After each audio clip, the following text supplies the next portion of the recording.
and then I was IG Operations Kashmir Delhi. और साथ साथ तक DGP के पद पर रहा हूँ। I was the DG railway, DG home guard, civil defence, disaster management and SDRF और DG पुलिस रिफॉर्म रहा। अभी जो है एक crime free, corruption free Bharat, और वो भी केवल इतने संकल्प से कि हमें अच्छा भारत चाहिए, बिना सामने वाले को तकलीफ दिए, बिना किसी कठिनाई के वो भारत आम आदमी को मिल जाएगा। और यदि कोई व्यक्ति ये संकल्प लेने की स्थिति में नहीं है तो मुझे लगता है कि मैथिली शरण गुप्त चाहे शीर्षासन लगा लें, लेकिन किसी को कोई फायदा नहीं मिलेगा, क्योंकि नियति को अभी आपको और दंड देना है। हमारे जो भी प्रारब्ध रहे हैं उसके अनुसार अभी हमें जितना कष्ट मिलना चाहिए उस कष्ट की अभी भी पूर्ति नहीं हुई। राइट, मतलब मैं तो उस लेवल तक सोचता हूँ। और मुझे लगता है कि ये कहा गया है कि जाको प्रभु दारुण दुख देही ताकि मति पहले हर लेही। तो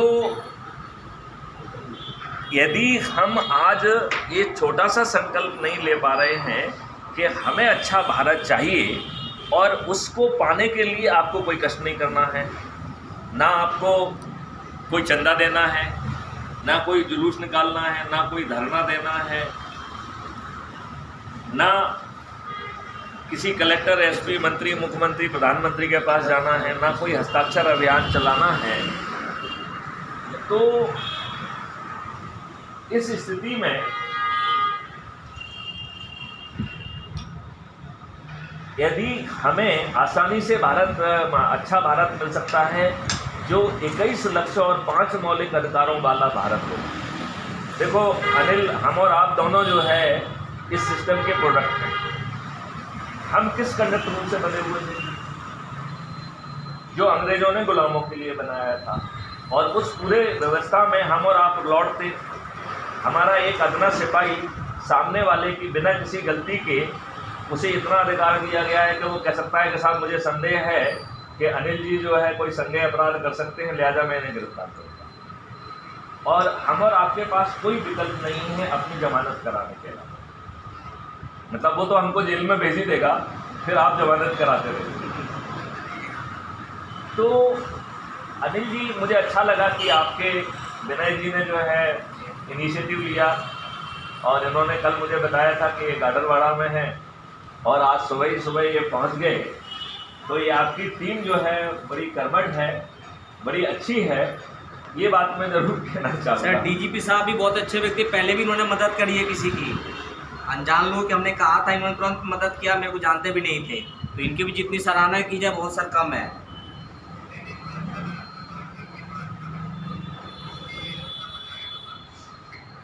हाँ, हम लोग ऐसा करते हैं। देखो, हम लोग एक भगवान की दया से एक ऐसे मुकाम पे तो पहुंच ही गए हैं कि जहां एक अनुभव, एक प्रशासनिक व्यवस्था, कानून की समझ और व्यवस्था परिवर्तन के बारे में यदि हम कोई बात करेंगे तो वो हल्के अंदाज में लेना शायद मुश्किल होगा। हालांकि हम जो है डीप फेक के उस दौर में हैं जहाँ पर माननीय नरेंद्र मोदी जी के भी डांस करते हुए डीप फेक से जो ना वीडियो चल रहे हैं, और हमारे कानून की खोखली व्यवस्था उनको दंडित नहीं कर रही है, या वो शूट कर रहा है इसलिए दंडित नहीं है। मतलब कारण कुछ भी हो सकता है, लेकिन फेक यही है। बात यही है कि डीप फेक का बहुत बड़े स्तर पर उपयोग हो रहा है। आपके वेब पेजेस चल रहे हैं, टेक्नोलॉजी के इस मुकाम पर उन्हें पकड़ना और जेल में डालना कोई बड़ा काम थोड़ी है। व्यवस्था मूक है। 16 करोड़ लीटर दूध हम प्रतिदिन पैदा कर रहे हैं और 64 करोड़ लीटर दूध प्रतिदिन कंज्यूम हो रहा है। Anil, you will be surprise that प्रतिदिन 50 करोड़ लीटर दूध यूरिया जैसे हानिकारक पदार्थों से, जिससे कैंसर हो रहा है, वो निर्मित किया जा रहा है। और हम और आप उस व्यवस्था को रिप्रेजेंट करते हैं जो मौन करने के अलावा और कोई काम नहीं करते। क्यों? क्योंकि जो ये सब काम में लगे हुए हैं, इनको राजनेताओं को चंदा दे रहे हैं, वो इनके लिए जो है ना आयोजन कर रहे हैं, वो इनके साथ मंच पर बैठ रहे हैं। और यदि कद थोड़ा सा और बढ़ गया तो फिर आप ये समझ लीजिए कि वो जो है मंत्री भी बन जाए, कुछ भी बन सकते हैं वो। तो आई डोंट नो विनय ने क्या सोच के मेरे को अप्रोच किया। क्या हम सीरियस नोट पर कुछ पार्टनरशिप कर सकते हैं?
चलिए अपन एक काम करते हैं, अब अपन जो है एक वीकली सेशन चालू करते हैं। वो लाइव सेशन होगा जहाँ पर हम विभिन्न पहलुओं को एक्सप्लोर करेंगे